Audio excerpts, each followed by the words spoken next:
Denver 7 Now is sponsored by Ferguson and BAC Appliance Center, the best in bath, kitchen, and lighting for your home. I'm Jacqueline Allen with your Denver 7 Now update. Whether you're hitting the road or the sky, expect to have some company. Denver 7's Russell Haythorne joins us tonight from DIA. It's a brief moment of downtime for the Real family after navigating their way through the mile-high city. It's a little stressful, like doing it in somewhere you don't know. They completed the trifecta to get here: planes, trains, and automobiles. We got a little lost and ended up on a bus to go to our Airbnb. Every now and then we'd have like some times that we'd be like, what stop do we get off? When do we get off?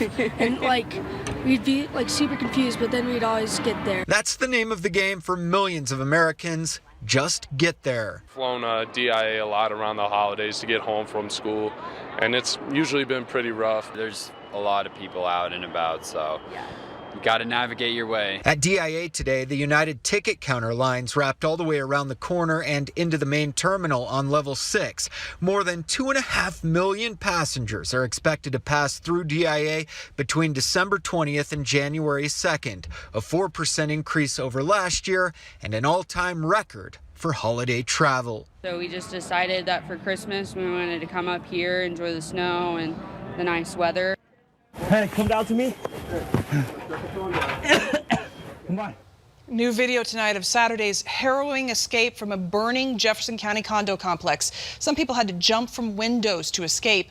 Others had to be guided down, one terrifying step at a time by deputies. The flames so hot, cars clear across the parking lot were scorched, their bumpers melted. Deputies say this man is to blame. Alex Duran is being held on 12 counts of attempted murder and dozens more for arson. He was in court today, and documents show he was burning books and food and using bear mace and bug spray as accelerant. The reason he gave, he was trying to ward off evil spirits.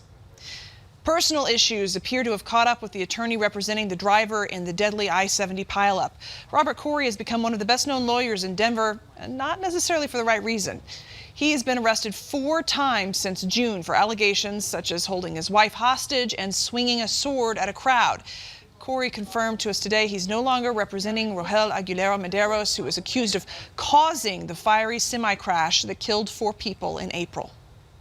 From the bomb cyclone in March to the never-ending nightmare of November, it has been a very busy and very costly year for snow, so much so that government budgets have been pushed to the limit.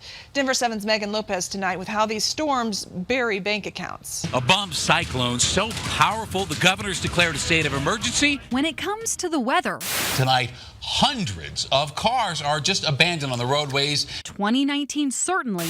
The temperature dropped 64 degrees in just 18 hours. Hasn't held back. Winter weather advisories in effect for the high country here for our first weekend of summer. From bomb cyclones to summer snowstorms, it's been an interesting year. We're looking at different levels of the atmosphere. Here at the National Weather Service Center in Boulder, all this snow. Oh, it's a good thing. Water supply is what we really think about. So far, the Front Range is well above average this year, thanks in part to snowstorms late October and again in late November.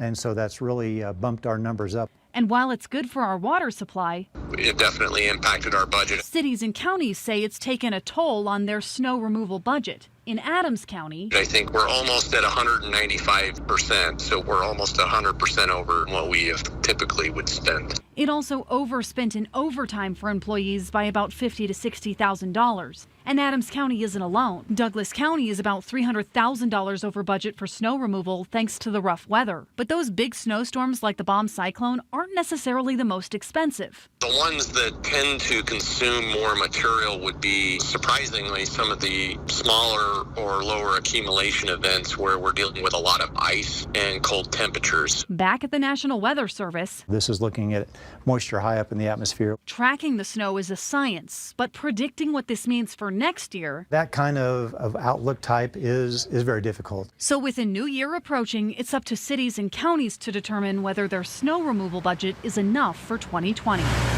Megan Lopez, Denver 7. Thanks so much for watching this Denver 7 Now update. Make sure to download the Denver 7 app for your smartphone to get breaking news and alerts around the clock. I'm Jacqueline Allen.